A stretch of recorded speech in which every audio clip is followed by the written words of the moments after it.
Mi marido es médico. Durante años, siempre cuidó de mi salud. Siempre decía que todo era normal. Un día, me desmayé y me llevaron al hospital. El médico frunció el ceño al ver los resultados de las pruebas y dijo una frase que me dejó pálida.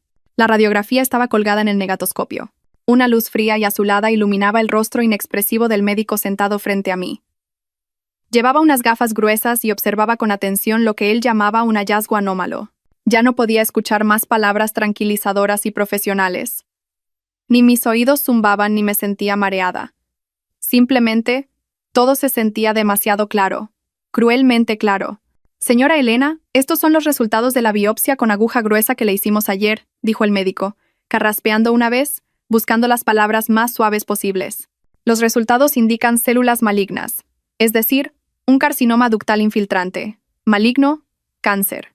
Esas palabras deberían haberme destrozado, pero no lo hicieron. Simplemente me quedé sentada en la gastada silla de cuero de una pequeña consulta privada, sintiendo el aire frío del aire acondicionado en mi nuca. Ya lo sospechaba. Mi instinto de mujer me decía que ese bulto, alojado en lo profundo de mi pecho izquierdo, no era un simple nódulo o una mastopatía fibroquística común. Irónicamente, mi marido, Javier, era un famoso oncólogo en Madrid. Era el catedrático estrella del hospital, un hombre al que llamaban manos de Dios, y pacientes de todo el país acudían en masa para conseguir una sola cita con él. Con esas mismas manos que habían salvado cientos de vidas, él había desestimado mis preocupaciones una y otra vez.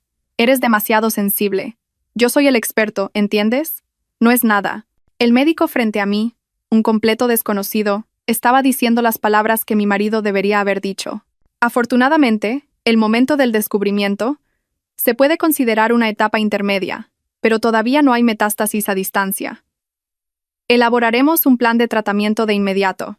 Necesitará cirugía, quimioterapia y posiblemente radioterapia. Asentí, pero mi mente ya estaba en otro lugar.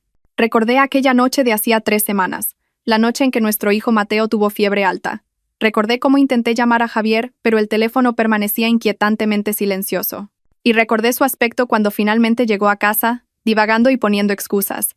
Sobre todo recordé vívidamente el momento en que su mano se detuvo, solo por un instante, sobre mi pecho izquierdo. En ese preciso instante, lo supe. Él lo sabía. Señora Elena, ¿me está escuchando? El médico me miró con preocupación. Su marido, el doctor Javier Pérez, es oncólogo, ¿verdad? Seguramente él también. Lo entiendo, doctor. Le interrumpí. Mi voz era extrañamente calmada. Gracias. ¿Podría darme una copia de todo mi historial médico? El original y las copias, por favor. Recogí mi bolso y salí del hospital. El sol de la tarde en Madrid era cálido y picaba. No fui a casa. No llamé a Javier. Fui directamente a un café tranquilo y pedí un vaso de agua. Me senté allí, observando a la gente pasar, y comencé a organizar todo en mi mente, con la rapidez de una máquina. Saqué mi móvil. No tenía muchos amigos en mi lista de contactos. La mayoría eran los números de los profesores de Mateo, la tienda de comestibles habitual y la familia de mi marido. Pasé sin dudarlo el nombre Mi Amor. Busqué otro nombre. Álvaro Abogado. Un joven abogado al que había ayudado cuando era un recién licenciado en el departamento legal de mi antigua empresa. El teléfono sonó 3 veces antes de que Álvaro respondiera. Dígame, soy Álvaro Ruiz. ¿Quién es? Álvaro, soy Elena, tu antigua jefa. Ah, Elena, ¿cuánto tiempo? ¿Cómo ha estado? ¿A qué debo la llamada? La voz de Álvaro era tan alegre y entusiasta como la recordaba. Respiré hondo. No para calmarme, sino para preparar mi pregunta. Álvaro, dije con voz firme. Tengo que preguntarte una cosa. Por casualidad, ¿llevas casos de intento de asesinato? Hubo un silencio al otro lado de la línea, un silencio pesado, en el que solo se oía la respiración de Álvaro. Supe que esto era solo el principio. La gente miraba mi matrimonio con envidia, incluso con celos. ¿Y sé por qué? Mi marido es el doctor Javier Pérez. A sus 40 años, se convirtió en el jefe de servicio más joven de uno de los hospitales universitarios más prestigiosos de Madrid. Poseía la belleza de un hombre intelectual y maduro. Hablaba con elocuencia, actuaba como un caballero y siempre era el centro de atención en todas las reuniones familiares. Cada vez que tenía una cena de empresa o íbamos al pueblo, Javier siempre era el punto de comparación para los demás. «¡Qué suerte tienes, Elena!», dijo una joven compañera con envidia. «Tu marido no solo es competente, sino también guapísimo. Te tratará como a una reina en casa». O las tías de la familia decían, «Elena sí que tiene suerte». Conseguir un marido como Javier. Es bueno con sus padres, adora a su mujer y a su hijo. Hoy en día es difícil encontrar un hombre así. Yo solo sonreía amargamente ante esos comentarios. Suerte. ¿Cuál era mi suerte?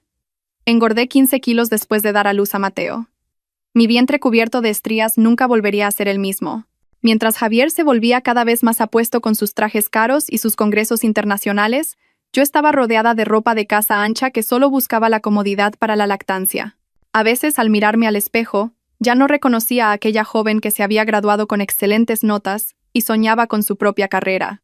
Acepté dar un paso atrás. La gente lo llamaba sacrificio. Yo lo llamaba un trato injusto. Nos presentaron nuestras familias. Yo tenía 26 años y él 30. Yo era una simple empleada en el departamento de contabilidad y él un prometedor médico residente. Ambas familias nos consideraban la pareja perfecta. Mis padres estaban satisfechos de que él tuviera estudios y un trabajo estable. Sus padres, creo, estaban satisfechos de que yo fuera dócil, educada, de familia de profesores y, lo más importante, que cuidaría bien del hogar. La boda se celebró rápidamente. Si hubo amor, fue un sentimiento cultivado dentro de un marco preestablecido. Pensaba que el matrimonio no necesitaba necesariamente romanticismo, que el respeto y la responsabilidad eran suficientes. Javier me dio eso, al menos durante los primeros años. Me traía su sueldo, recordaba los aniversarios y me llamaba cariño delante de los demás. Pero esa fachada perfecta se consiguió a cambio de mi propio desvanecimiento. A medida que la carrera de Javier florecía, cuando fue nombrado profesor, sus días ocupados se hicieron más frecuentes y las cenas familiares más raras. ¿Tienes guardia hoy también?, preguntaba mientras preparaba la verdura. No es guardia. Ha surgido una cirugía de emergencia. O tengo una conferencia con los catedráticos. O tengo que atender a unos especialistas que vienen del extranjero. Y yo le creía. ¿Cómo no iba a creerle? Es médico. Una profesión noble que salva vidas. ¿Cómo podía atreverme a comparar mi trabajo de cambiar pañales y preparar biberones con las vidas que él salvaba? Me prometí a mí misma. Tenía que ser un apoyo sólido en la retaguardia. Tenía que permitirle concentrarse en su trabajo sin preocupaciones. La trampa de la educación residía precisamente ahí. Una vez que eres educada, la gente da por sentado que siempre debes serlo. Una vez, Javier recibió un premio en la ceremonia de aniversario del hospital. Subió al escenario para recibir un ramo de flores y una placa. Las luces del escenario lo iluminaban intensamente. Yo estaba sentada en la última fila, junto a un Mateo que se dormía. La persona sentada a mi lado me preguntó: ¿de qué médico es usted familiar? Sonreí y respondí: soy la esposa del doctor Javier Pérez. Oh, Dios mío, exclamó. ¿Es usted la esposa del doctor Javier Pérez? ¡Qué maravilla! ¿También trabaja en el sector sanitario? Negó con la cabeza. No, solo soy ama de casa. Su mirada cambió al instante. De la admiración a algo que no pude descifrar. Quizás compasión, o tal vez desdén. Ah, ya veo. Esa noche, Javier llegó a casa con un enorme ramo de flores. Lo arrojó sobre la mesa del comedor y se aflojó la corbata. ¡Qué cansancio! Prepárame un zumo de naranja, por favor. Fui a la cocina. Cuando volví con el zumo de naranja, él estaba dormitando en el sofá, con la pantalla de su móvil todavía encendida. Había un mensaje de WhatsApp en la pantalla. Cariño, te he estado esperando. No le pregunté quién era. Yo misma apagué la pantalla de su móvil. Me engañé a mí misma pensando que solo era una paciente o una colega. Porque yo era Elena, la esposa educada del perfecto doctor Javier Pérez. Pero ahora, sentada en el café con un vaso de agua vacío, me pregunto: si un matrimonio perfecto lleva a la esposa, al descubrir que tiene cáncer, a llamar a un abogado para preguntar sobre un caso de intento de asesinato, ¿es realmente un matrimonio perfecto? La ocupación de Javier no se debía solo a congresos o cirugías inesperadas. Era un estado constante, un muro invisible que había construido entre él y su familia. Y Mateo y yo éramos las personas que estaban fuera de ese muro. Mi vida estaba programada como una máquina. Despertar a las 5:30 de la mañana, preparar el desayuno para toda la familia. Era raro que Javier desayunara en casa, pero aún así tenía que prepararlo. Tengo que irme temprano. Hay reunión matutina en el hospital. Siempre decía eso. A las 6:45, despertaba a Mateo, lo bañaba y le daba de comer. A las 7:15, después de dejar a Mateo en la guardería, me dirigía a toda prisa a la empresa. Trabajaba en contabilidad en una pequeña PYME, No había oportunidades de ascenso y el sueldo era apenas para gastos, pero me daba una cosa importante: tiempo. Podía salir a las 5 en punto de la tarde. Pasaba corriendo por el mercado, recogía al niño y volvía a la cocina. A las 8 de la noche la comida en la mesa estaba fría. Mateo comía viendo los dibujos animados. «¿Mamá y papá?», preguntaba el niño, levantando la cabeza con la boca llena de arroz. «Papá está ocupado. Está salvando a la gente», respondía yo como un autómata.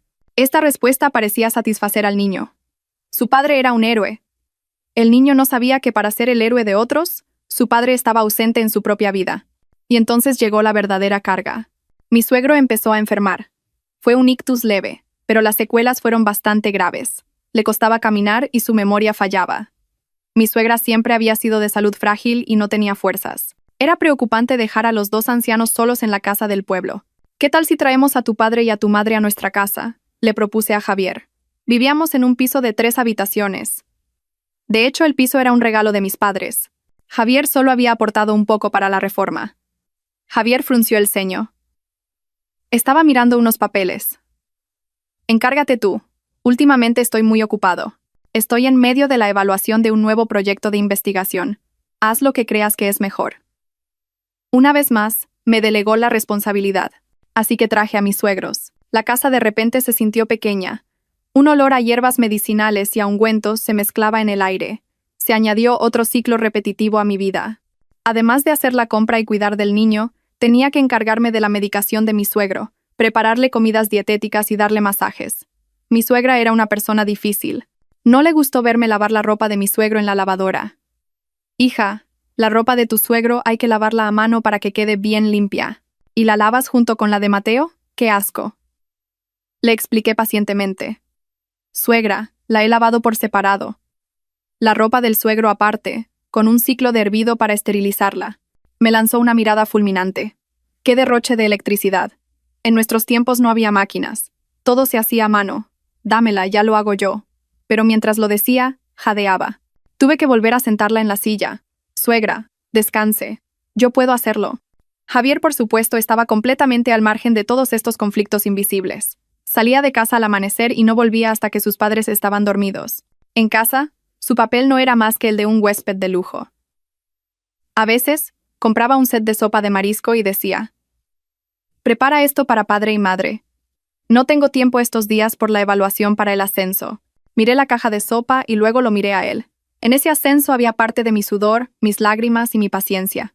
Las grietas invisibles se hicieron cada vez más grandes. Las noches en que mi suegro se desmayaba por la tensión y yo tenía que llevarlo sola a urgencias. ¿Dónde estaba Javier? Estaba en el extranjero, en un congreso médico internacional. Los momentos en que mi suegra me regañaba. «Javier se sacrifica mucho por esta casa. Tú, que estás en casa cuidando del hogar, deberías cuidar bien de tus suegros para que el padre de tu hijo no tenga preocupaciones. Pero veo que eres demasiado dejada. Una mujer debe saber cómo mantener a su marido». Miré mi reflejo en el espejo. Mi pelo estaba despeinado, mi ropa era vieja. No había tenido tiempo para hacerme la manicura en todo el año. Había olvidado a qué olía el perfume. Yo era solo Elena, la nuera de mis suegros, la madre de Mateo y la esposa de un hombre siempre ocupado. Empecé a cansarme. No era un cansancio físico, sino un agotamiento mental. Ya no quería hablar con Javier. Nuestras conversaciones se limitaban a: «¿Se portó bien Mateo hoy? ¿Cómo están tus padres? ¿Pagaste la comunidad?». Dormíamos en la misma cama, pero cada uno de espaldas al otro. Su respiración era regular, pero se sentía distante. Algunas noches, sentía que miraba el móvil a escondidas bajo las sábanas, pero no quería preguntar. No tenía ni la energía para sentir celos o sospechar. Solo quería dormir. Un sueño profundo sin sueños. Mientras el peso de mis suegros me aplastaba los hombros, mi cuerpo comenzó a enviar señales. Era una calurosa noche de verano. Después de darle la medicación a mi suegro, acostar a mi suegra y a Mateo, por fin pude entrar en el baño. Estaba agotada, solo quería ducharme rápido y dormir. Mientras me enjabonaba el pecho, mi mano se detuvo. Había algo. En el pecho izquierdo, un poco profundo. No era un grano. Era duro e inmóvil, como si un pequeño guisante estuviera incrustado bajo mi piel. El corazón me dio un vuelco. Intenté calmarme y presioné con más cuidado. Estaba ahí. Era inconfundible. Traté de tranquilizarme. Podría ser que las glándulas mamarias estuvieran inflamadas por la proximidad del ciclo menstrual, pero algo frío comenzó a filtrarse en mi pecho. Esperé a Javier. Esa noche llegó tarde, como de costumbre, casi a las 11. Olía un poco a alcohol, pero estaba lúcido. Cariño, le llamé en voz baja mientras se cambiaba el uniforme. Acabo de encontrar algo. A pesar de ser mi marido, hablar con Javier sobre mi cuerpo seguía siendo incómodo. Él siempre era tan profesional, tan impecable. ¿Qué pasa?, preguntó con voz irritada. Debía de haber tenido un mal día. Noto un bultito en el pecho izquierdo, le dije, señalando el lugar. Javier suspiró. El suspiro de alguien a quien interrumpen. ¿Dónde? Túmbate. Déjame ver. Me acosté en la cama. La luz amarilla del dormitorio estaba encendida. No encendió la luz principal. Su mano de Dios, la que había extirpado cientos de tumores, se posó sobre mi pecho. No era el toque cariñoso de un esposo. Era la mano de un médico. Presionó con habilidad y frialdad. ¿Aquí?, preguntó. Sí, un poco más abajo. Presionó un par de veces más. No tardó ni 30 segundos. Es solo un pequeño nódulo, diagnosticó, retirando la mano y entrando en el baño. Me incorporé de un salto. ¿Un nódulo? Pero está duro. Ay, otra vez con tus tonterías. Se oyó la voz de Javier desde el baño, junto con el sonido del agua. Es solo un fibraudenoma. Las mujeres que han dado a luz y amamantado, de tu edad, todas lo tienen. Es normal. Pero, ¿no sería mejor que me hiciera una ecografía mañana? Seguía inquieta. Javier salió secándose el pelo. ¿No te fías de mi palabra? Soy oncólogo. Si digo que está bien, es que está bien. ¿Para qué vas a gastar dinero y tiempo en una ecografía? Nuestro hospital está lleno de pacientes. Tendrías que esperar mucho para una ecografía. No te preocupes por tonterías. Sus palabras tenían sentido. Él era el experto, y era mi marido. No podía desear que me pasara nada malo. Me recriminé a mí misma por ser demasiado sensible y preocuparme en exceso. Duérmete ya, dijo Javier. Apagó la luz y se metió en la cama. Mañana tengo que salir temprano. Estoy agotado con lo del ascenso. Se dio la vuelta, y en menos de 5 minutos, su respiración se volvió regular. Yo yacía en la oscuridad. Mi mano derecha estaba inconscientemente sobre mi pecho izquierdo. Ese pequeño nódulo seguía allí, acechando con una presencia amenazadora. Decidí creerle. Tenía que creerle. No tenía a nadie más en quien apoyarme. A pesar de la tranquilidad profesional de Javier, mi mente no estaba en paz. Pero la vida no me dio tiempo para obsesionarme con ese nódulo. La desgracia de mis suegros llegó como una inundación, arrasándolo todo. Mi suegro se había debilitado notablemente desde su último ictus leve. Y una fría mañana de invierno, mientras le daba de comer gachas, sufrió un segundo y mucho más grave derrame. La mitad derecha de su cuerpo quedó paralizada y perdió el conocimiento por completo. Llamé a una ambulancia y a Javier. La ambulancia llegó primero. Javier no contestó el teléfono hasta 30 minutos después. Lleva tú a padre al hospital. Estoy en medio de una endoscopia complicada y no puedo salir. Este paciente es familiar de alguien muy importante. Ocúpate de padre primero. Llámame si pasa algo. Así comenzaron mis días infernales. Mi suegro estuvo en la UCI y luego fue trasladado a la planta de neurología. Estuvo postrado allí durante 6 meses, 6 largos meses. Me convertí en un servicio de transporte entre la empresa, la guardería de Mateo y el hospital. Mi horario era asfixiante. Despertar a las 5:30, preparar una olla grande de gachas. Una parte para mi suegra y Mateo, el resto en un termo para llevárselo a mi suegro. 6:30. Dar de comer al niño y a las 7 llevarlo a la guardería. 7:30. Me enfrentaba al cortante viento invernal de Madrid en mi scooter para ir al hospital. Tenía que llegar antes de la ronda de los médicos. Le cambiaba los pañales a mi suegro, lo aseaba y le daba masajes. El olor del hospital, a desinfectante y a excrementos, se impregnaba en mi pelo y en mi ropa. Cuando terminaba, corría a la empresa. Siempre llegaba la última, y me escabullía a mi sitio evitando la mirada de mi jefe. A la hora del almuerzo, los demás iban a comer, a tomar café. Yo corría de nuevo al hospital con el termo, para darle a mi suegro la sopa triturada cucharada a cucharada a través de una sonda. No podía tragar, y la sopa se le escurría por la barbilla. Yo se la limpiaba pacientemente una y otra vez. Mi suegra era demasiado frágil para pasar las noches en vela o soportar estas escenas. Se encargaba de la comida de Mateo en casa, pero incluso eso rara vez salía bien. A las 5 de la tarde salía del trabajo, y de nuevo recogía al niño a toda prisa. Pasaba por el mercado y preparaba la cena en casa. La cena de los 3, el niño, la abuela y yo, siempre era apresurada. Después de cenar, ayudaba a Mateo con los deberes y lo dejaba con mi suegra. A las 8 de la noche, volvía al hospital para hacer el relevo con la cuidadora que apenas había podido contratar por horas. Durante esos 6 meses, adelgacé exactamente 10 kilos. La ropa me quedaba holgada, mi rostro tenía un tono ceniciento y mis ojos estaban hundidos. Deambulaba por mi propia casa como un fantasma. ¿Y Javier? ¿Dónde estaba? Seguía ocupado. El ascenso a jefe de servicio y un proyecto de investigación nacional parecían ocupar todo su tiempo. Estoy en pleno proceso de ascenso, me dijo por teléfono. Su voz sonaba cansada. Esta vez es muy importante. Mi futura carrera depende de ello. Aguanta un poco más, por favor. Son nuestros padres. Sé que es duro para ti, pero eres mi esposa. ¿Lo entiendes, verdad? Lo entendía tanto que no había nada más que decir. Me las arreglé para cubrir los gastos del hospital sola. Su sueldo, según él, debía destinarse a las comidas de negocios y los contactos para ese ascenso. Mis ahorros, mi mísero sueldo de contable, se esfumaron en un instante en medicinas y pañales. A veces Javier pasaba por el hospital. Venía elegantemente vestido, con la bata de su servicio, y se quedaba en la puerta de la habitación. Miraba a su padre, me miraba a mí y decía, «Estás haciendo un gran esfuerzo. Ánimo». No tocaba a su padre. Nunca le cambió un pañal. Le daba asco la suciedad. Sus manos de Dios eran para sostener un bisturí, no para limpiar los excrementos de su propio padre. Mi suegra, lejos de compadecerse de mí, me regañaba. «Tienes que cuidar bien de tu suegro. Si le pasa algo a tu suegro, será por tu mala suerte». Javier es un hombre que hace grandes cosas, y tú, en lugar de ayudarle, no deberías ser una carga. Me tragué las lágrimas al oír esas palabras. Una carga. Yo era la carga. El pequeño nódulo en mi pecho izquierdo a veces me dolía, recordándome su presencia. Pero no tenía tiempo. Tenía que cuidar de mi suegro. Tenía que ser la nuera sensata de esta familia. Mi suegro falleció. Exhaló su último aliento una tarde de lluvia torrencial. Ese día, yo estaba en la oficina intentando terminar un informe trimestral atrasado. Me llamaron del hospital. Corrí como una polilla hacia la luz, pero llegué tarde. Me quedé en silencio junto a la cama. Después de 6 largos meses, por fin había sido liberado. Y quizás, yo también. Llamé a Javier. El teléfono por el que siempre había anhelado escuchar su voz ahora solo emitía un tono monótono. Nadie contestaba. Llamé 2, 3 veces. Seguía el silencio. Llamé a la oficina de su servicio.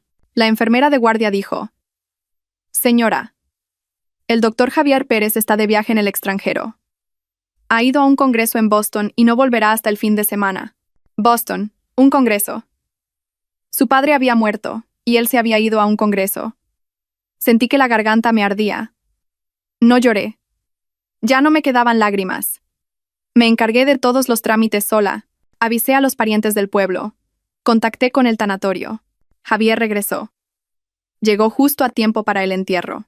Tomó el vuelo más rápido desde Boston y fue directamente del aeropuerto al tanatorio. Llevaba un traje negro, gafas de sol y el rostro demacrado por el vuelo nocturno. Entró y abrazó a mi suegra para consolarla. «Madre, ya estoy aquí. Lo siento. No pude estar en el último momento de padre». La gente lo miraba con compasión. Javier es un buen hijo, pero qué mala suerte. No estar en casa cuando su padre fallece. Pero es por un asunto internacional que engrandece a la familia, no se podía hacer nada. Nadie me miró a mí. Nadie vio cómo había vivido los últimos 6 meses. Nadie sabía que yo había preparado todo, desde el sudario hasta el ataúd. Yo, con mi ropa de luto blanca, me mantuve en un segundo plano, como una sombra. Javier, con su traje negro y sus gafas de sol, era el protagonista de esta tragedia. El dolor por la pérdida de su marido, sumado al shock emocional, debilitó a mi suegra. Quien ya era frágil, se volvió aún más débil. 3 meses después del funeral de mi suegro, ella también cayó enferma. Esta vez no estuvo mucho tiempo en el hospital. Fue una neumonía grave. La resistencia de una anciana estaba agotada. Se quedó postrada en casa y yo comencé de nuevo el ciclo de cuidados. Elena, me cogió la mano. Era una mano esquelética. Eres una buena chica. Javier tuvo suerte de encontrarte. No supe si alegrarme o entristecerme por este último cumplido. Mi suegra falleció. Otro funeral. Esta vez Javier no se fue de viaje.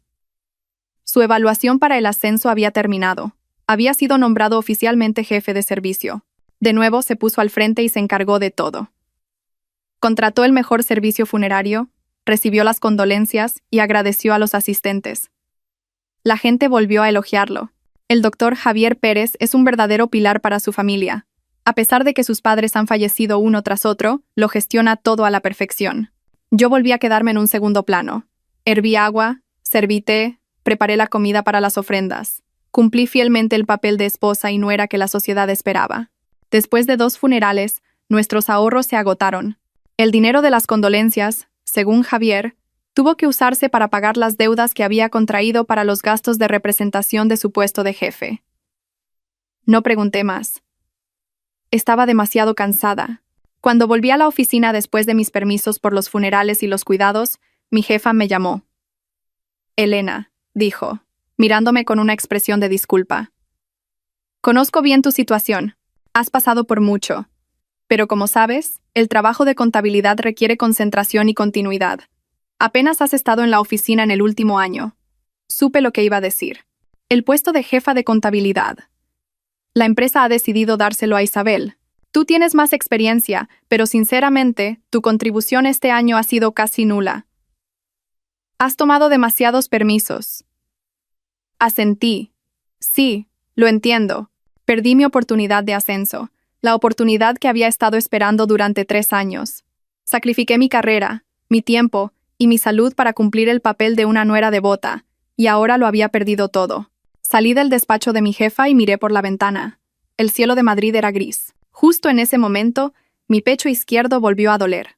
El pequeño nódulo de Javier, de alguna manera, parecía haber crecido. Mientras yo perdía mi única oportunidad de ascenso, Javier prosperaba. Fue nombrado oficialmente jefe de servicio. El mismo puesto por el que había estado tan ocupado y había tenido que hacer tantos contactos mientras sus padres estaban enfermos. Javier organizó una fiesta de celebración. Una fiesta grandiosa en un restaurante de lujo. Invitó a colegas, superiores y a gente que yo no conocía de nada. Como su esposa, tuve que estar a su lado, sonriendo y saludando a los invitados. Llevaba un vestido viejo que me quedaba un poco pequeño, intentando ocultar mi cuerpo rellenito y mi rostro demacrado. Javier estaba deslumbrante. Llevaba un traje a medida, el pelo perfectamente peinado, y parecía 10 años más joven. Iba de mesa en mesa, brindando, riendo y charlando animadamente. Felicidades, doctor Pérez. Tiene un futuro brillante por delante. El doctor Pérez no solo es brillante, sino que también tiene un apoyo tan sólido en casa, me dijo un colega, levantando su copa hacia mí. Forcé una sonrisa. Apoyo. Yo era el apoyo que estaba hecha jirones y había perdido mi propia carrera. Cuando la fiesta terminó y nos quedamos solos, le dije, cariño, sobre el bulto en el pecho. Últimamente parece más grande y a veces me duele. Javier estaba de buen humor. Hizo un gesto con la mano. Ay, otra vez preocupándote. Es porque piensas demasiado. Estás estresada después de lo de tus padres. Relájate. Ya te dije que estaba bien. Su confianza me hizo dudar, pero mi cuerpo me decía otra cosa. Ese nódulo ya no era un guisante. Era como un pequeño dátil duro incrustado bajo la piel. Justo entonces, la empresa organizó el reconocimiento médico anual. Era obligatorio. Como cada año, solicité el chequeo en un hospital general privado con el que la empresa tenía convenio. No era el hospital de Javier. Sin pensarlo mucho, simplemente seguí el procedimiento. 2 días después, recibí los resultados por correo electrónico. Abrí el archivo y le eché un vistazo. Colesterol un poco alto, hígado graso leve. Enfermedades comunes de los oficinistas. Me desplacé hasta la parte final de las conclusiones, y me quedé helada. Ecografía mamaria. Cuadrante superoexterno de la mama izquierda, se observa una masa hipoecoica de bordes irregulares. Crecimiento vertical. Tamaño 1. 8x2, 2 centímetros. PIRATS categoría 5. No soy médico, pero sé buscar en Google. PIRATS 5. Al lado había una descripción. Hallazgos de imagen típicos de malignidad. Probabilidad de malignidad muy alta, más del 95%. Probabilidad de malignidad muy alta. El informe que tenía en las manos me temblaba. Llamé a Javier inmediatamente. Estoy en una reunión ahora, dijo bruscamente. ¿Qué pasa? Ven a casa ahora mismo, le grité. Era la primera vez que le alzaba la voz. Es urgente. Esa tarde, Javier llegó a casa con cara de pocos amigos. Le tiré el informe del reconocimiento médico sobre la mesa. Mira esto, es tu pequeño nódulo. Javier cogió el papel y lo leyó, entrecerrando los ojos. Vi cómo los músculos de su cara sufrían un ligero espasmo, pero en solo un segundo recuperó su calma profesional. Son todos unos sacacuartos, se burló. Aparatos viejos, médicos incompetentes. En cuanto ven algo un poco raro, escriben BRAD5 para asustar a los pacientes y hacer que se hagan pruebas adicionales carísimas. Son unos estafadores. Pero dice claramente que la probabilidad de malignidad es muy alta. Mi voz se quebró. ¿Qué importa si es alta o baja? Escúchame, dijo Javier dejando el papel. Eres mi esposa.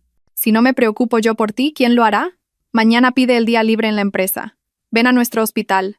Te haré las pruebas de nuevo. Yo mismo miraré la ecografía. Solo tienes que fiarte de los resultados de nuestro hospital.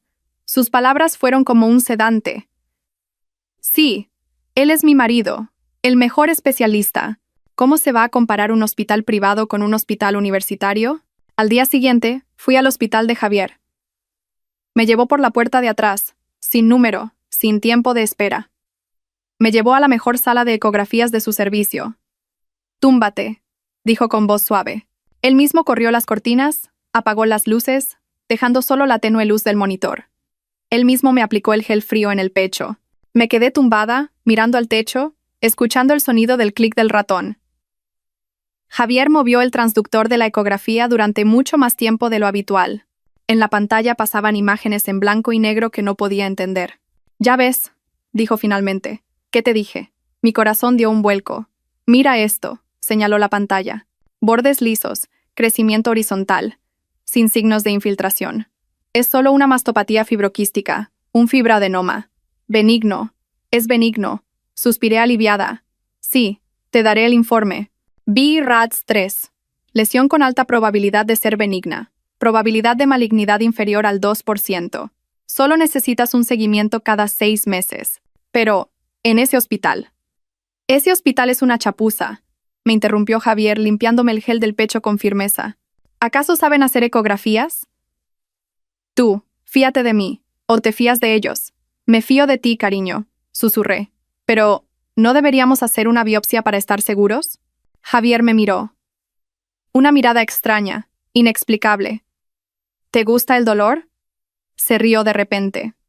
Una biopsia con aguja gruesa es clavar una aguja del grosor de un palillo en el pecho. Duele muchísimo.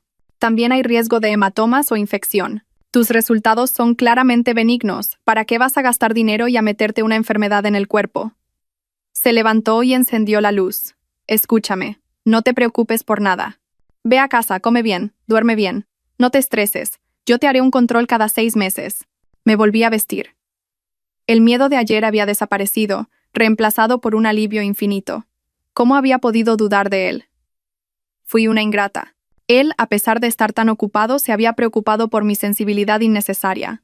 Salí de la sala de ecografía sintiéndome más agradecida que nunca a mi marido, sin saber, en absoluto, que acababa de dar un paso al otro lado del umbral de la muerte. El alivio que sentí tras la ecografía de Javier no duró mucho.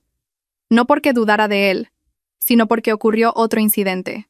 Era una fría noche de finales de otoño. Javier estaba ocupado de nuevo. Esta vez era una cirugía de emergencia para un paciente en estado crítico. Me envió un mensaje a las 6 de la tarde diciendo que llegaría muy tarde, que el niño y yo no le esperáramos y nos fuéramos a dormir. Estaba acostumbrada. Es mi héroe. Después de todo, le preparé la cena a Mateo. El niño estaba especialmente quejoso ese día y no quería comer. Dijo que estaba cansado. Le toqué la frente y tenía un poco de fiebre. ¿Qué te pasa? Me preocupé. Tengo frío. El niño se acurrucó en mis brazos. Le di un poco de jarabe para la fiebre y lo acosté temprano. Pensé que sería un simple resfriado, pero en mitad de la noche me desperté sobresaltada. No por un ruido, sino por un silencio anormal. Mateo, que siempre dormía plácidamente, hoy respiraba de forma extraña. Un jadeo sibilante y entrecortado. Encendí la luz del dormitorio y me quedé horrorizada. El niño yacía ardiendo como un carbón, con los labios secos y la cara enrojecida. Los sacudí. Mateo, Mateo, ¿me oyes? El niño abrió los ojos débilmente y los volvió a cerrar, y empezó a delirar. Mamá, el robot rojo. Convulsiones febriles. Corrí al botiquín a buscar el termómetro. 39.8 grados. Sentí como si alguien me estuviera estrujando el corazón. Tenía que llevar al niño al hospital de inmediato. Pero Javier, agarré el teléfono y marqué su número. El número que ha marcado está apagado o fuera de cobertura. Apagado. Está en una operación. En el quirófano no podrá usar el móvil. Me tranquilicé así. No podía esperar. Apresuradamente, le puse más ropa al niño, lo envolví en una manta fina y salí corriendo de casa. A las 11 de la noche, el edificio de apartamentos estaba en silencio. Con el niño en un brazo, pulsé el botón del ascensor con el otro. Bajé al vestíbulo y le pedí al conserje que me llamara un taxi. A urgencias del hospital infantil, por favor. Esa noche fue una pesadilla. Corrí sola con mi hijo en brazos por varias salas. La sala de análisis de sangre, la sala de rayos X. Mateo lloró desconsoladamente cuando le sacaron sangre. Yo lloré con él. Me sentía tan impotente y sola. Seguí llamando a Javier. Cada 5 minutos. Su teléfono seguía apagado. ¿Qué clase de operación dura tanto? ¿Qué clase de operación requiere que apague el móvil? El médico dijo que Mateo tenía una neumonía aguda, que fue una suerte que lo hubiera llevado a tiempo y que había que ingresarlo de inmediato para empezar el tratamiento con antibióticos.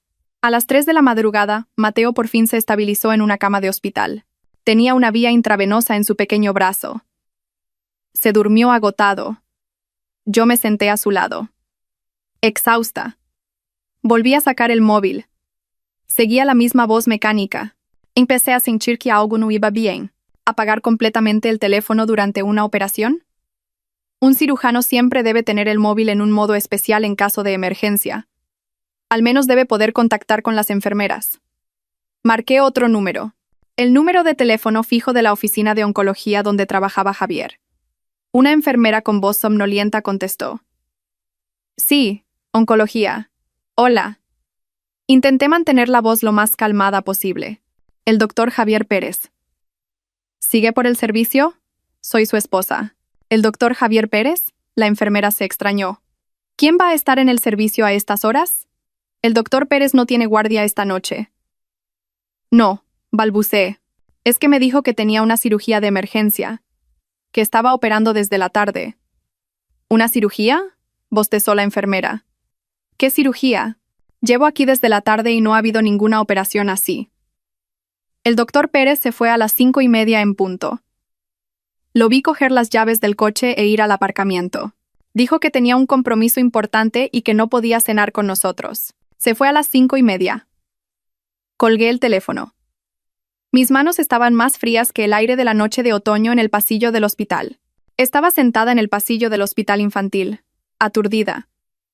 Las palabras de la enfermera de guardia del servicio de Javier resonaban en mis oídos.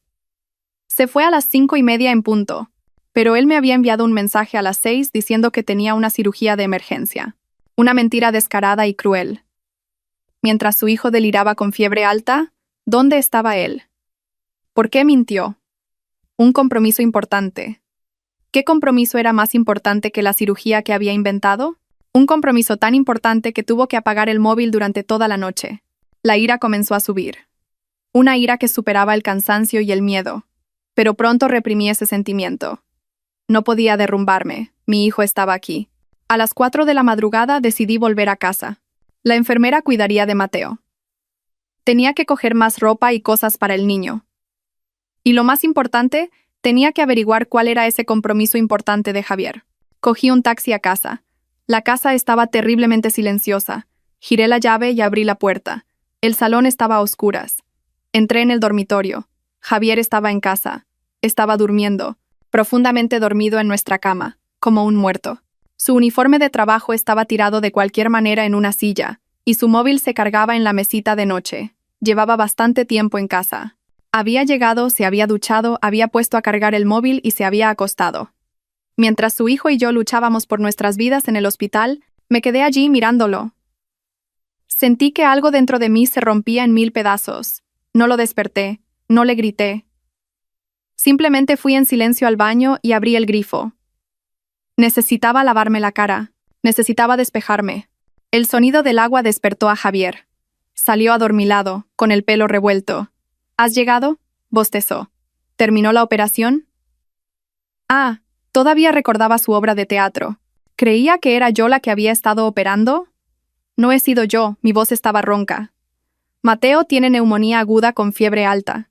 Está ingresado en el hospital infantil. Javier se sobresaltó. ¿Qué? ¿Por qué? ¿Por qué no me llamaste? Su rostro estaba lleno de preocupación. Una perfecta expresión de preocupación. Te llamé. Le miré directamente a los ojos. Cientos de veces. Estaba apagado. Javier se rascó la cabeza, desconcertado. Debí quedarme sin batería. Lo siento. Esa operación fue muy dura. Cuando terminé, estaba tan cansado que no me preocupé del móvil. ¿Dónde operaste? Le pregunté. En nuestro hospital, claro. En tu servicio dicen que te fuiste a las 5:30, dije, articulando cada palabra. Javier se quedó helado. Su falsa sonrisa desapareció. Me miró y supe que él sabía que yo lo sabía. Tú, debiste oír mal. Intentó arreglarlo. Yo, operé en una clínica privada. Era algo extraoficial. Por eso tenía que tener el teléfono apagado. Basta, le interrumpí. ¿Dónde has estado? Javier guardó silencio durante un largo rato y luego suspiró. Está bien. No quiero ocultártelo. Hoy he cenado con unos colegas. Tomé unas copas. Puse el móvil en silencio y no oí las llamadas. Lo siento. No sabía que Mateo estaba enfermo. Se acercó para abrazarme. Cariño, lo siento. He hecho mal. No te enfades. Vamos a ver a nuestro hijo ahora mismo. Actuaba muy bien. Si hubiera sido la Elena de ayer, le habría creído. Me habría ablandado. Me habría consolado pensando que solo era un poco inmaduro, que se había divertido un rato. Pero la Elena de esta noche no era la misma. Esquivé su abrazo. Cámbiate de ropa. Javier pareció sorprendido por mi frialdad, pero no preguntó más. Fuimos a ver al niño. Javier actuó como un padre ejemplar. Le preguntó al médico por todo, acarició al niño y me instó a desayunar. A mediodía, cuando el estado de Mateo mejoró un poco, dijo: Quédate aquí con Mateo. Tengo que ir al servicio. Ha surgido algo urgente. Asentí. Se fue. Y yo me quedé sentada allí. Mentiras. Todo eran mentiras. La operación era mentira. La cena con los colegas era mentira.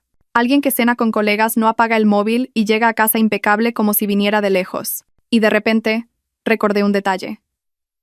Anoche, cuando volvió e intentó abrazarme para disculparse, su mano se posó en mi hombro, y luego, por reflejo, se deslizó hacia abajo y se detuvo por un brevísimo instante sobre el bulto de mi pecho izquierdo.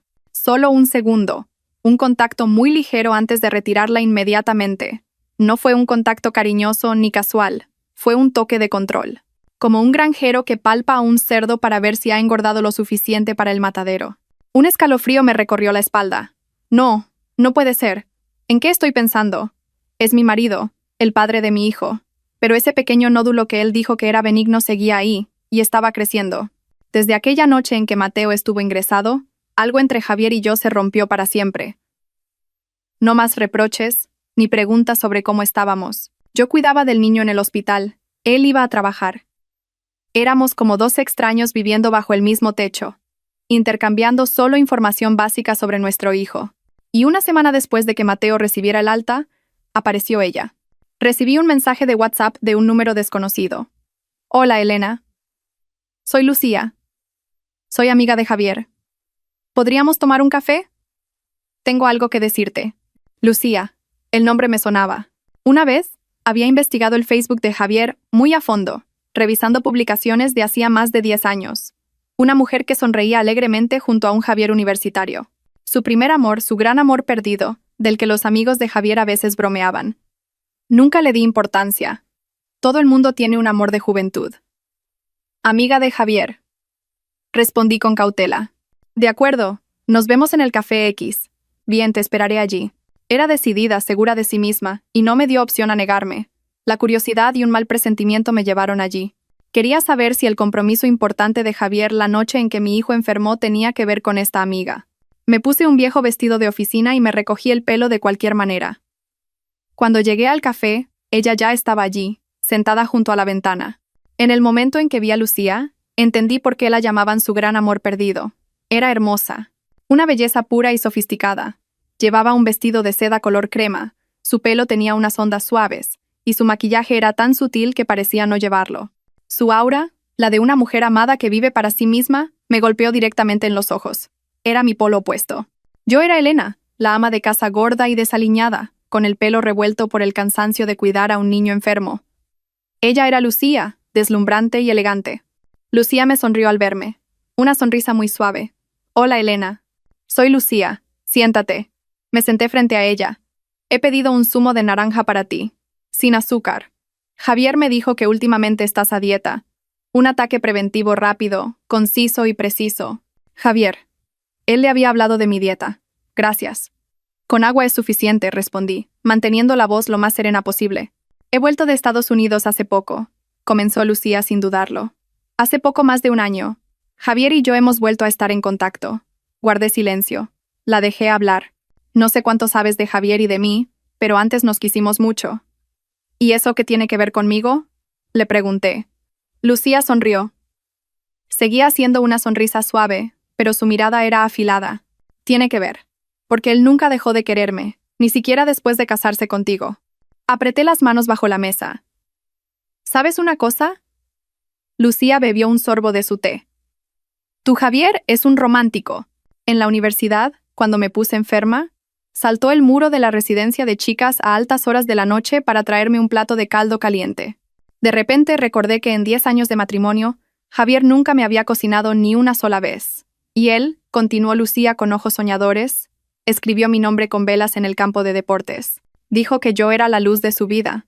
Sentí náuseas. Esas cosas solo las veía en las telenovelas. Mi marido, el hombre serio que solo conocía de congresos y ascensos, ¿era capaz de hacer algo tan cursi? ¿De verdad? Arqueé una ceja. No sabía que tuviera esa faceta, y eso que llevo 10 años viviendo con él. Un destello de triunfo cruzó el rostro de Lucía por un instante. Aunque no lo creas, es verdad. Probablemente se casó contigo por la presión de su familia. Necesitaba una esposa que cuidara de sus padres y mantuviera el hogar. Y tú, Elena, has desempeñado ese papel a la perfección. ¿Me estaba elogiando o insultando? Miré a Lucía directamente a los ojos. No me has llamado aquí solo para presumir del pasado. ¿Qué es lo que quieres? Mi franqueza pareció sorprender a Lucía. Dejó de sonreír. Sí, no quiero andarme con rodeos, dijo Lucía. Y entonces sacó su carta ganadora. ¿Recuerdas la noche en que tu hijo ingresó con fiebre alta? La pregunta de Lucía fue como un rayo caído del cielo. Me quedé helada. ¿Cómo lo sabía? Esa noche, dijo Lucía con una voz teñida de una falsa culpabilidad, le llamé yo. Tuve un problema. Había bebido demasiado. Javier tuvo que cuidarme. Tuvo que cuidarme. Repetí esa frase sintiendo asco. Mi hijo estaba delirando en el hospital, y él, apagando el teléfono y mintiendo sobre una operación, se había ido a cuidarla a ella. Lo siento, Lucía bajó la cabeza. Es culpa mía. No sabía que Mateo estaba enfermo. Javier tampoco lo sabía. Cuando se enteró a la mañana siguiente, se sintió fatal. ¿Fatal? ¿Ese hombre que llegó a casa a las 4 de la madrugada y durmió como un muerto se sintió fatal? ¿Y sus viajes al extranjero? Mi voz temblaba. Cuando tu suegro falleció, él estaba de viaje en Boston. Lucía levantó la cabeza. Sus ojos estaban llenos de compasión. Elena, Javier nunca fue a Boston. Vino a verme a Estados Unidos. El mundo empezó a dar vueltas y todo comenzó a desmoronarse. Una mentira había llevado a otra. Todo mi matrimonio estaba construido sobre mentiras. Mientras su padre moría, él cruzó medio mundo para ver a su antiguo amor. ¿Recuerdas el collar que te regaló en vuestro último aniversario? Preguntó Lucía de repente, cambiando de tema. Me toqué el cuello. No lo llevaba, pero recordé el collar de oro blanco con una pequeña piedra. El primer regalo caro que me había hecho en años. Lo elegí yo, sonrió Lucía. Él no sabe elegir regalos para mujeres. ¿Me lo pidió a mí? Me dijo que era para su mujer, que comprara algo sencillo, no muy caro, algo para contentarla. Su mujer, no muy caro. La ira desapareció y en su lugar sentí un vacío extremo. Me sentí tan estúpida, tan patética. Estaba orgullosa de ese regalo. Pensé que, a pesar de estar ocupado, se acordaba de mí. Resulta que solo era la receptora de un objeto elegido por la amante de mi marido. ¿Por qué?, pregunté. ¿Por qué me cuentas todo esto? Lucía suspiró y dejó la taza de té. Porque ya no quiero ser la segunda. Yo también soy mujer y necesito mi lugar. La miré, esperando sus siguientes palabras. Javier y yo llevamos más de un año viéndonos. Desde que volví, siempre nos hemos querido. Javier dice que está en deuda contigo. Porque cuidaste de sus padres, criaste a su hijo. No quiere hacerte daño. Teme que no puedas soportar el shock. En deuda. No quiere. Me reí. No quería, por eso me engañó. No quería. Por eso ignoró el bulto en mi pecho. Lo solté sin pensar y me arrepentí al instante. ¿Por qué le había dicho eso? La sorpresa cruzó los ojos de Lucía. ¿Un bulto? ¿Qué bulto? Guardé silencio. Ah, dijo Lucía como si lo entendiera. ¿Te refieres a ese bulto que Javier dijo que era benigno? El corazón me dio un vuelco. ¿Cómo? ¿Cómo lo sabía? Me lo contó Javier.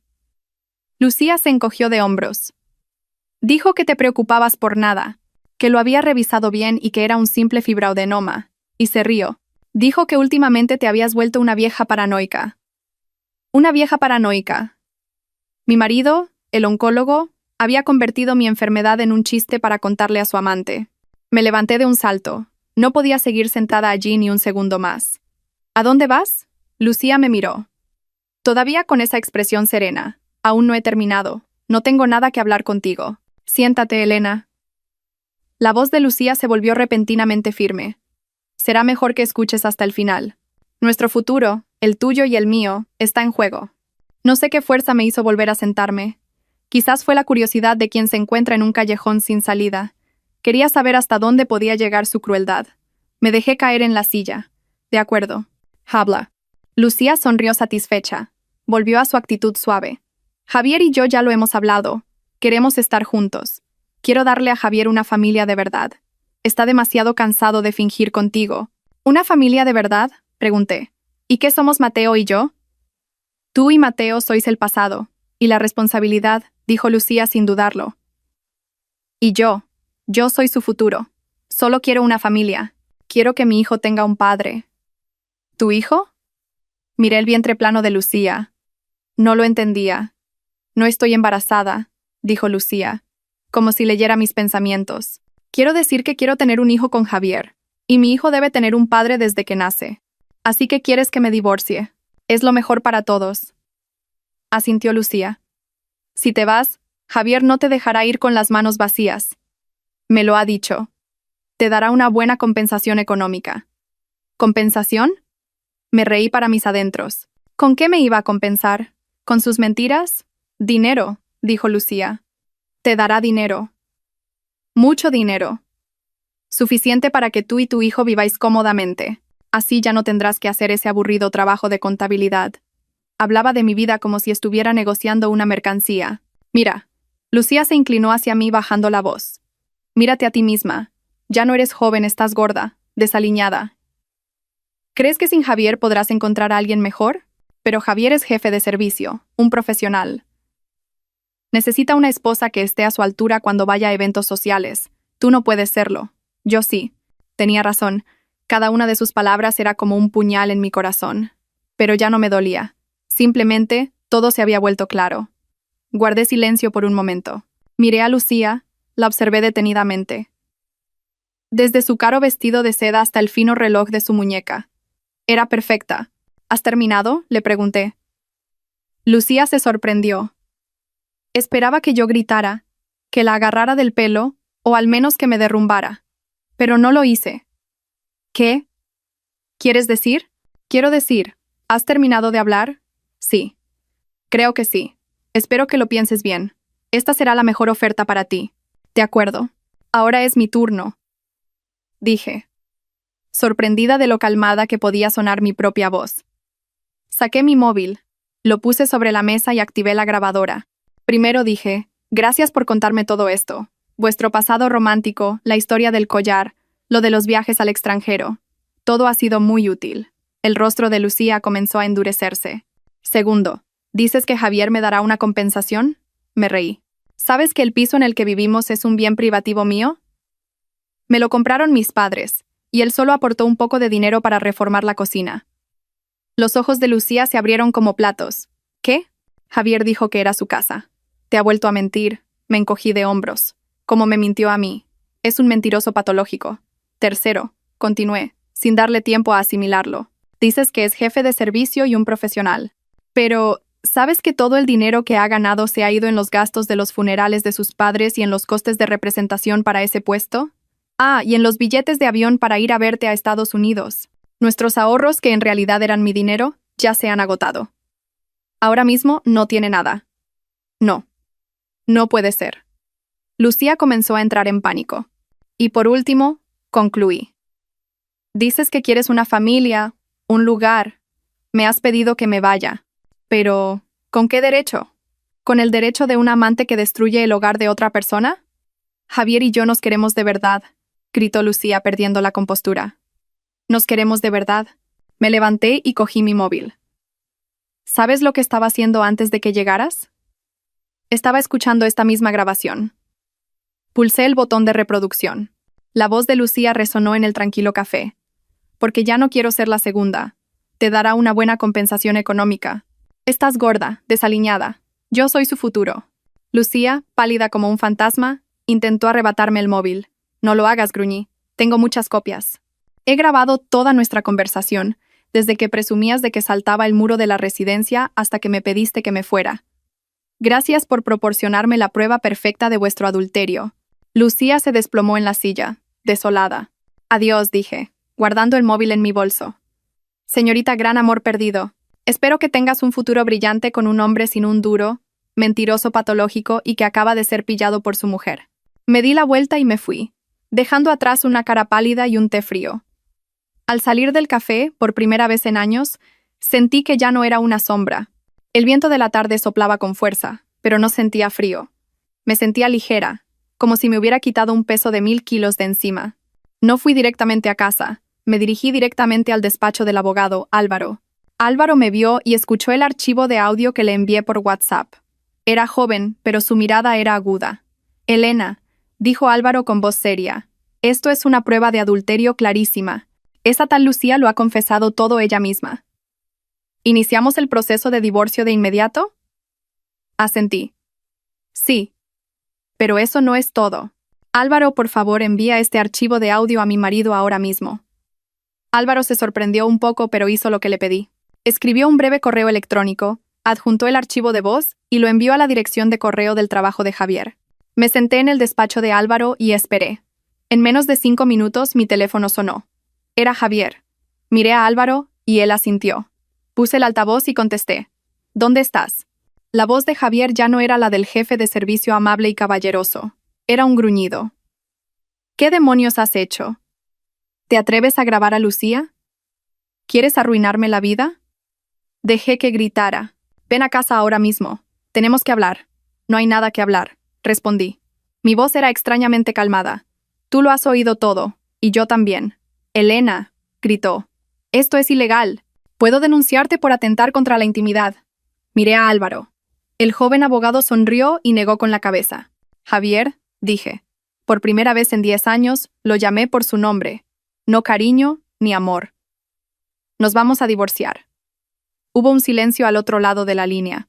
Su ira se disipó como si le hubieran echado un jarro de agua fría. Tú, ¿qué has dicho? Su voz denotaba desconcierto. Que nos divorciemos. Tienes a alguien a quien quieres de verdad. Estás cansado de fingir conmigo. Así que te libero. Tú. No hagas las cosas más grandes. Javier cambió el tono. Se dio cuenta de que estaba en una posición de desventaja. Elena, lo siento. Lucía y yo. Fue solo algo pasajero. Tú eres mi esposa, y Mateo es nuestro hijo. Piensa en nuestro hijo. ¿Pensaste tú en nuestro hijo? Le interrumpí. Cuando nuestro hijo deliraba con fiebre alta y tú apagaste el teléfono para ir a cuidar de tu antiguo amor, ¿pensaste en nuestro hijo? Cuando tu padre estaba a punto de morir y volaste a Estados Unidos para verla, ¿pensaste en nuestro hijo?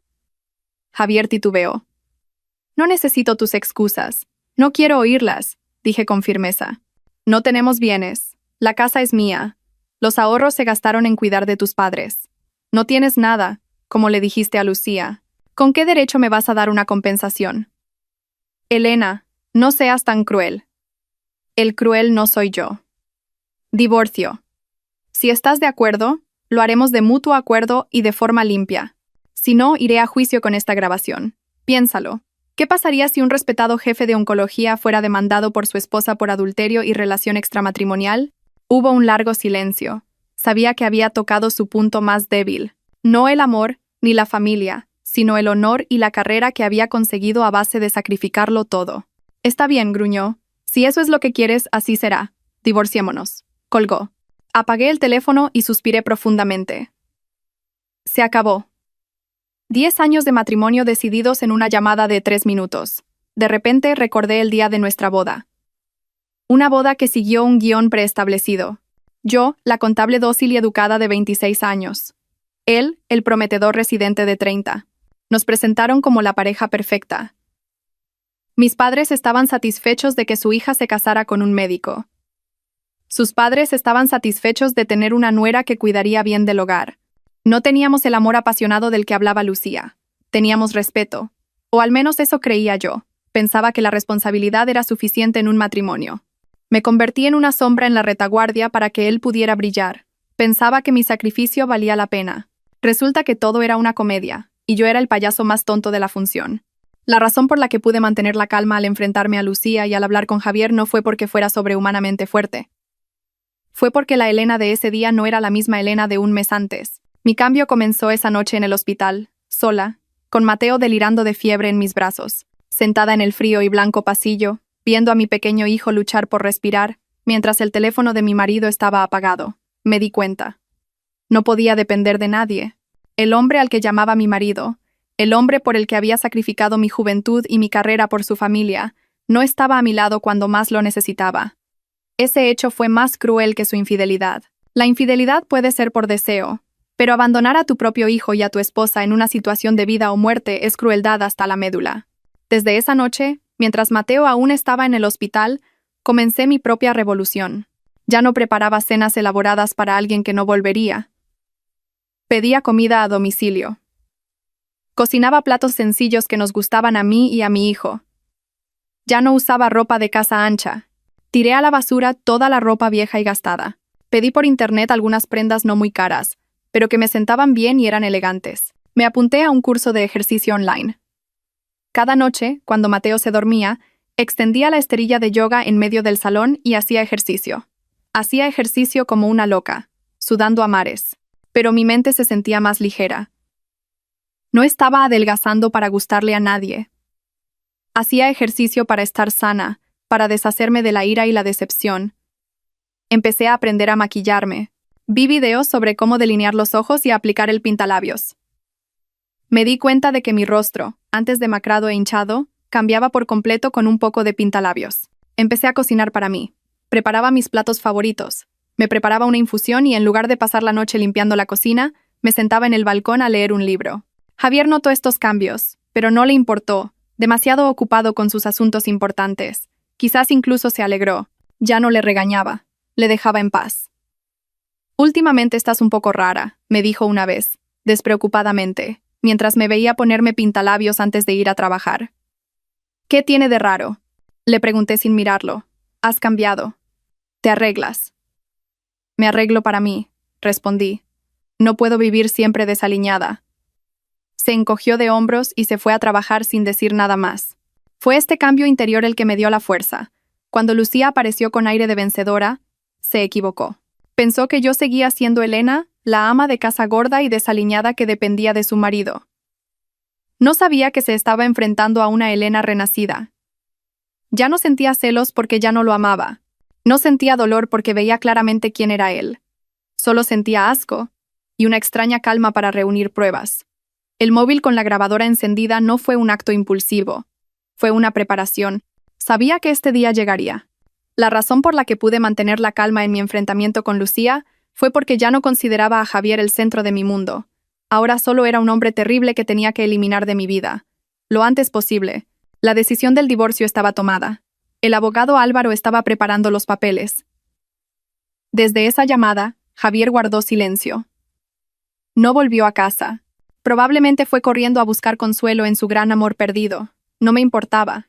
Pero justo cuando pensaba que tenía todo bajo control, recibí una noticia. Mientras miraba Facebook, vi una esquela en la página personal de un compañero de la universidad. Era Marta. En memoria de nuestra querida amiga Marta. Luchaste con valentía. Me quedé helada. ¿Marta? ¿Esa Marta, mi compañera de contabilidad? Rápidamente le envié un mensaje a otra amiga. Oye, Marta de nuestra clase. ¿Qué ha pasado? ¿No lo sabías?, respondió la amiga al instante. Marta tenía cáncer de mama. Se lo descubrieron el año pasado, pero ya había hecho metástasis. Se fue muy rápido, Elena. Pobrecita, con los niños tan pequeños. Cáncer de mama. Se me cayó el móvil. Mis oídos zumbaban. Marta. La recuerdo. Era dócil como yo. Se casó y tuvo hijos. También se quejó una vez de que últimamente estaba cansada y sentía el pecho oprimido. Recordé los funerales de mis suegros, mi propio cansancio, el pequeño nódulo de Javier, su diagnóstico de benigno, BRAF 3, su consejo de que la biopsia no era necesaria porque solo dolería. El verdadero terror, por primera vez, me atenazó el corazón. La calma y la confianza que había construido con tanto esfuerzo desde la noche en que mi hijo enfermó, desde el enfrentamiento con Lucía, se desvanecieron en un instante. El divorcio, la infidelidad, todo eso de repente parecía tan trivial. ¿Qué es lo importante? La vida. ¿Y si ese bulto? ¿Y si no era benigno como dijo Javier? Mi amiga Marta había muerto. Murió de cáncer de mama. Tenía mi edad. Y tenía hijos pequeños. El miedo se apoderó de mí. No miedo a Javier, ni a Lucía, sino miedo a la muerte. Tenía miedo de morir. Tenía miedo de dejar a Mateo solo en este mundo con un padre cruel y una mujer extraña. No podía morir. Mi hijo me necesitaba. La muerte de Marta fue una llamada de atención. Me despertó de la guerra del divorcio. Había otra guerra, mucho más importante, que tenía que librar. La guerra por mi propia vida. Necesitaba saber la verdad. Necesitaba saber qué era exactamente ese bulto en mi pecho. Y sabía que no podía confiar en Javier. Tenía que confiar en mí misma. Pero antes de buscar la verdad, había una última cosa que tenía que hacer. Tenía que ponerlo a prueba. Una última vez. Tenía que saber si solo era un mal marido infiel, o si realmente era un demonio. Tenía que actuar. Tenía que actuar como la Elena del pasado, la Elena tonta, crédula y asustada. La muerte de Marta era la excusa perfecta. Cogí el móvil. Mis manos temblaban, no de miedo, sino de asco. Marqué el número de Javier. Llevaba días sin volver a casa desde que le pedí el divorcio. Contestó al instante. Parecía que él también estaba esperando. Su voz era seca y fría. ¿Qué? Cariño. Intenté que mi voz temblara y sollozara. Javier, cariño. Tengo mucho miedo. Hubo un silencio al otro lado de la línea. Estaba evaluando la situación. Acabo de enterarme. Mi compañera de la universidad, Marta, ha muerto. Empecé a llorar. Lágrimas muy reales. Pero no por Javier, sino por Marta y por mi propia estupidez. Ella también. También tenía cáncer de mama. ¿Y qué? La voz de Javier seguía siendo fría, pero con un matiz de curiosidad. Tengo miedo de mi bulto, sollocé. Cariño. ¿Y sí? ¿Y si el hospital tenía razón? Últimamente me duele más. Tengo miedo de morir. De acabar como Marta. Tonterías, dijo bruscamente, pero noté que su tono de voz había cambiado. Estaba calculando. Yo. He hecho mal. Continué con mi actuación. No debería haber sacado el tema del divorcio. Es que estaba muy enfadada. Pero ahora tengo mucho miedo. Solo confío en ti. Eres médico, y mi marido. Yo. ¿Podrías volver a hacerme una prueba? No confío en nadie más. Solo confiaré en ti. Lancé el anzuelo. La esposa aterrorizada, que se arrepiente de haber pedido el divorcio, y busca la reconciliación con la excusa de su salud. Un hombre tan arrogante como Javier, en una posición desfavorable por su infidelidad descubierta, no podía dejar pasar esta oportunidad. La oportunidad de apaciguarme y, al mismo tiempo, continuar con su plan. De acuerdo, suspiró. Su voz ya se había suavizado, con la actitud de un superior que perdona. Deja de llorar. Ya te dije que estaba bien. Te preocupas por nada. Ven mañana al hospital a las 9 de la mañana. Te haré una última ecografía, para que te quedes tranquila. Sí, gracias, cariño. Dije con una voz llena de falsa gratitud. Colgué el teléfono. El llanto cesó al instante. Me miré en el espejo. Mi rostro estaba mojado por las lágrimas, pero mis ojos estaban fríos como el hielo. ¿La última vez? Tenía razón. Esta sería la última vez. A la mañana siguiente me puse un vestido debajo de una chaqueta holgada. El móvil en el bolsillo de la chaqueta tenía la grabadora encendida. Fui a su hospital, y él, como siempre, me guió por la puerta de atrás. Seguía siendo la misma sala de ecografías de lujo. Túmbate, dijo. Con una voz tranquila, como si no hubiera habido ninguna discusión, como si Lucía no existiera, había vuelto a su papel de marido profesional. Me tumbé. El gel frío volvió a mi pecho. Apagó la luz. Tengo miedo. Tengo miedo de acabar como Marta, repetí mi actuación, con la voz temblorosa. Javier movió el transductor. Pude sentir su mano de Dios. Esta vez no tardó tanto como la última vez. Te lo dije, dijo con la voz segura de un experto. Preocupaciones innecesarias. Entonces, ¿sigue igual? Sigue igual. Benigno. BRADS 3. Soy el experto, ¿no te fías de mi palabra? Es solo un fibroadenoma. Tu amiga murió porque lo descubrió tarde, y por un médico incompetente. Pero tú me tienes a mí. Su arrogancia era asombrosa. Entonces, no hace falta una biopsia, ¿verdad? Le pregunté. Esta era la pregunta clave. La gente dice que hay que hacer una biopsia para estar seguro. Javier se rió entre dientes, como si hubiera dicho una tontería. ¿Otra vez te gusta el dolor? Repitió las mismas palabras que la última vez. Ya te lo dije. La biopsia es una aguja muy gruesa que te clavan, duele mucho y hay riesgo de infección. Tu bulto es claramente benigno. ¿Para qué vas a gastar dinero y a meterte una enfermedad en el cuerpo? Dejó el transductor y me tiró un pañuelo de papel. Límpiate. Ve a casa y no pienses tonterías. Hablaremos del divorcio con calma. Primero tu salud. Hablaba como si me estuviera haciendo un favor. Me levanté y me limpié el pecho. Mis manos no temblaban en absoluto. Sí, susurré. De acuerdo. Salí de la sala de ecografías.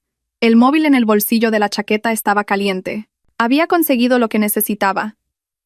La última prueba. Él sabía que yo temía la muerte, que estaba confundida tras la muerte de mi amiga. Y en ese preciso momento, él, el oncólogo, usó toda su autoridad para aconsejarme que no necesitaba una biopsia. Me paré en el pasillo del hospital. Oí un clic claro en mi cabeza. No fue mi imaginación. Fue el sonido del último y más fino hilo que me unía a él rompiéndose. No era solo un mal marido. Era un demonio. No fui a casa. Fui directamente al despacho del abogado Álvaro. Álvaro se puso pálido cuando le puse la segunda grabación. Elena, balbuceó Álvaro. Tuvo que quitarse las gafas y limpiarlas. Esto va más allá de la negligencia médica. Él sigue repitiendo que la biopsia no es necesaria. Exacto, dije con una voz tan fría como el hielo. Pero Álvaro, ¿no has notado algo raro? ¿Qué? Él es médico. Si quería matarme, ¿por qué hacerlo de una forma tan torpe? ¿Por qué no recetarme un veneno o cometer un error en una cirugía? Álvaro frunció el ceño. Tiene razón. Este método es demasiado pasivo. Simplemente no hizo nada, solo retrasó su tratamiento.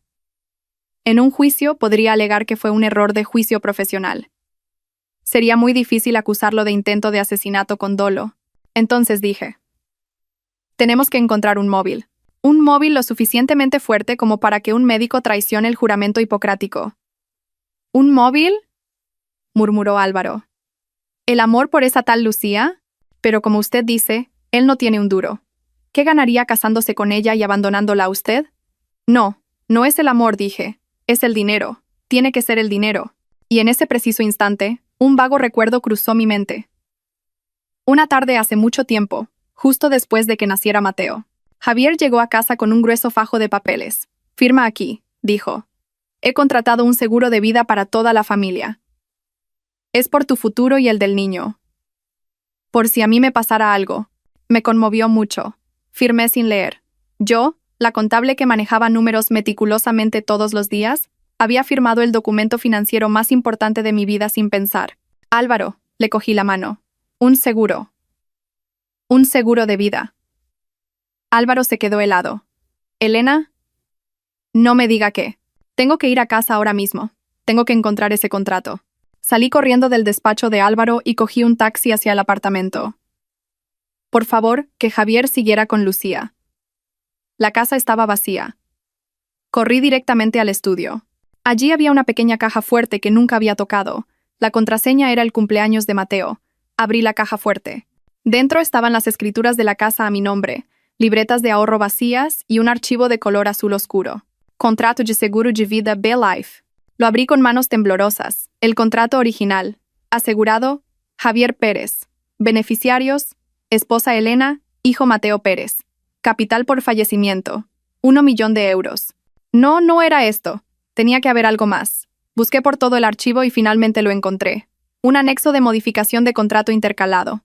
Este anexo se había firmado hacía 8 meses. 8 meses. ¿Cuándo fue eso?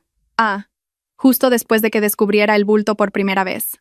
Justo después de que él, con su mano de Dios, tocara mi pecho y lo diagnosticara como un pequeño nódulo. El contratante Javier Pérez solicita la modificación y adición del contrato de seguro sobre la asegurada, su esposa Elena.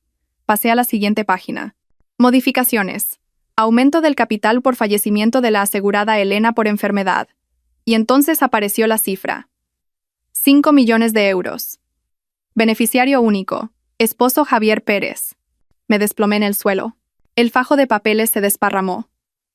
Ahora lo entendía. Todo encajaba. En el momento en que le hablé del bulto, en el momento en que él, como experto, supo que ese nódulo era problemático, lo primero que hizo no fue llevarme al hospital. Lo primero que hizo fue llamar a la compañía de seguros y aumentar mi capital por fallecimiento a 5 millones de euros. Debió de usar el dinero de las comidas de negocios, de los funerales de sus padres y probablemente un préstamo para pagar el aumento de la prima de mi seguro. No estaba en un proceso de ascenso. Estaba haciendo una inversión.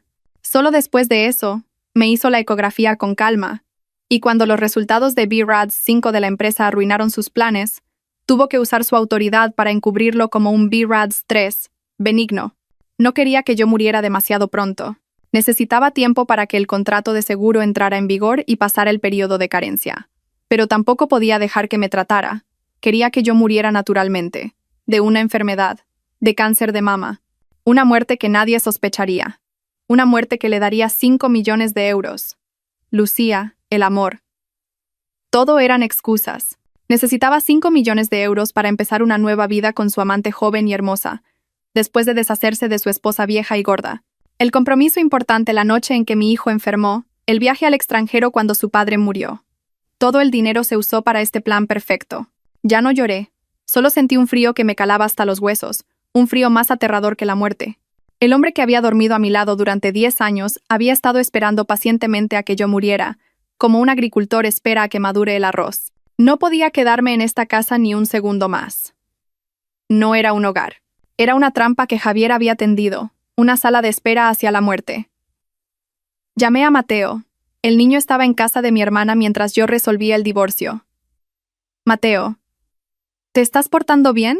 Mamá ya casi ha terminado. Pronto iré a buscarte. Y nos iremos de viaje, muy lejos. Sí, se oyó la voz del niño al otro lado del teléfono. ¿A la playa, mamá? Sí. A la playa, tragué con dificultad el nudo que tenía en la garganta. Vamos a la playa con mamá. Apresuradamente, metí mi ropa y la de Mateo en una maleta. Cogí las escrituras de la casa, todos los documentos a mi nombre, el pasaporte y, lo más importante, el contrato de seguro. Llamé a mi jefa. Jefa, voy a dimitir. ¿Elena? ¿Qué pasa? Se sorprendió. Tengo algunos problemas familiares. Y estoy enferma. Necesito tratamiento, le dije. Y era verdad. Lo siento. Colgué. Salí del apartamento sin mirar atrás. Fui a buscar a Mateo. Le dije a mi hermana que tenía que llevarme al niño lejos para recibir tratamiento, que necesitaba un lugar tranquilo. Mi hermana no preguntó más y me dio un poco de dinero. No fui al centro oncológico más famoso, donde Javier podría tener contactos. Elegí otro gran hospital privado especializado en cáncer, caro pero fiable, y lo más importante, sin ninguna relación con Javier. Usé mi nombre real, no me escondí, vine a luchar. Le presenté al jefe de servicio, un hombre de edad avanzada, todos los documentos, los resultados de BRADS 5 de la empresa y los resultados de Benigno. BRADS 3 firmados por el jefe de servicio del hospital universitario, Javier Pérez. El jefe de servicio se puso sus gafas de leer y comparó los dos informes de ecografía. Sin decir palabra, levantó el teléfono. Sala de ecografías. Prepárense. Tengo una paciente de urgencia que necesita una biopsia con aguja gruesa ahora mismo. Me llevaron a la sala de exploración. Esta vez no había cortinas, ni luces tenues. Todo estaba iluminado. Una joven doctora realizó la ecografía, y el jefe de servicio se quedó a su lado, mirando fijamente la pantalla. Aquí, señaló la pantalla. Bordes irregulares, crecimiento vertical, infiltración, neovascularización. Quien haya llamado a esto un BRADS 3 tiene que volver a estudiar. Yo yacía sin ninguna emoción, y me hicieron la biopsia. La aguja gruesa de la que hablaba Javier se clavó en mi pecho. Dolió Dolió horriblemente. Pero este dolor físico no era nada comparado con el dolor emocional que había sufrido. Al menos este dolor me trajo la verdad. 3 días después, 3 días que parecieron 3 siglos, me senté frente al jefe de servicio.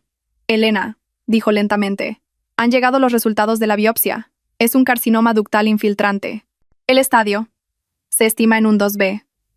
Mi corazón dio un vuelco, pero él continuó, pero enfatizó. La buena noticia es que el tumor aún no ha hecho metástasis a distancia. Los TAC de pulmón, hígado y huesos están limpios. Se sospecha de metástasis en los ganglios linfáticos, pero podemos tratarlo. Me miró directamente a los ojos y dijo simplemente, ha tenido mucha suerte. La tasa de curación en este estadio es muy alta. Si sigue bien el plan de tratamiento, puede llegar al 90%. Primero haremos la cirugía, y luego quimioterapia y radioterapia. Rompí a llorar. Esta vez fueron lágrimas de liberación. Todavía no estaba muerta. Mi hijo no se quedaría huérfano. Le pregunté con voz temblorosa. Doctor, y sí, descubrí esto hace 8 meses, pero recibí un diagnóstico de benigno y el consejo de que no necesitaba una biopsia. El jefe de servicio golpeó la mesa. Era un hombre de carácter fuerte. ¿Quién? ¿Qué médico hizo ese diagnóstico? Deme su nombre. Eso es un delito. Si se hubiera hecho la biopsia hace 8 meses, probablemente habría sido un estadio 1. El tumor no mediría 2 centímetros como ahora, sino solo 1 centímetro. Una cirugía conservadora habría sido suficiente, y quizás no habría necesitado quimioterapia. Me miró. Diagnosticar un tumor BRAF 5 como un BRAF 3. Eso no es una simple negligencia médica. Eso es dolo. Obtuve mi respuesta. Tenía un diagnóstico, tenía la esperanza de vivir y tenía la prueba del crimen de Javier. Ahora era el momento de contraatacar. Con el diagnóstico oficial y la furiosa confirmación del jefe de servicio, supe lo que tenía que hacer. No solo iba a divorciarme, sino que iba a exponer a Javier ante el mundo. Contacté de nuevo con el abogado Álvaro. Esta vez, no era solo un archivo de audio. Tenía un grueso expediente médico con la firma de un comité de especialistas. Una copia del contrato de seguro de vida aumentado a 5 millones de euros, y las 2 grabaciones decisivas. Una con Lucía admitiendo el adulterio, y la otra con Javier con su voz de experto, aconsejándome que no me hiciera la biopsia. Dios mío, Elena, dijo Álvaro. Su voz temblaba. Esto es más que suficiente. No solo iniciaremos el proceso de divorcio, sino también una querella criminal. La querella no fue por un solo delito, sino por 3. Primero, intento de estafa al seguro. Segundo, violación de la ley sanitaria con resultado grave, demostraremos la intención dolosa. Tercero, adulterio y mantenimiento de una relación extramatrimonial con una pareja de hecho. Javier recibió la citación. Supongo que pensó que solo estaba fanfarroneando. Pensó que yo era la tonta esposa Elena que solo sabía llorar. Me llamó. Esta vez su voz ya no gruñía. Temblaba. Elena, ¿estás loca? ¿Me denuncias? ¿De verdad quieres arruinarme? No soy yo quien te arruina, le dije tranquilamente por teléfono. Solo me estoy salvando a mí misma y buscando justicia. Tuviste tu oportunidad. Podrías haber sido solo un mal marido, pero elegiste ser un demonio. Yo lo perderé todo. ¿No piensas en nuestro hijo? Nuestro hijo vivirá sin padre. Nuestro hijo está mejor sin un padre como tú. Colgué. Javier y Lucía, por supuesto, contrataron a los mejores abogados. Empezaron a argumentar que solo fue un error de juicio profesional, que el seguro de vida era una muestra normal de preocupación de un marido, que la relación con Lucía fue solo una aventura, no una relación de hecho. Me subestimaron. Subestimaron a una contable meticulosa y a una esposa traicionada. De repente, recordé algo.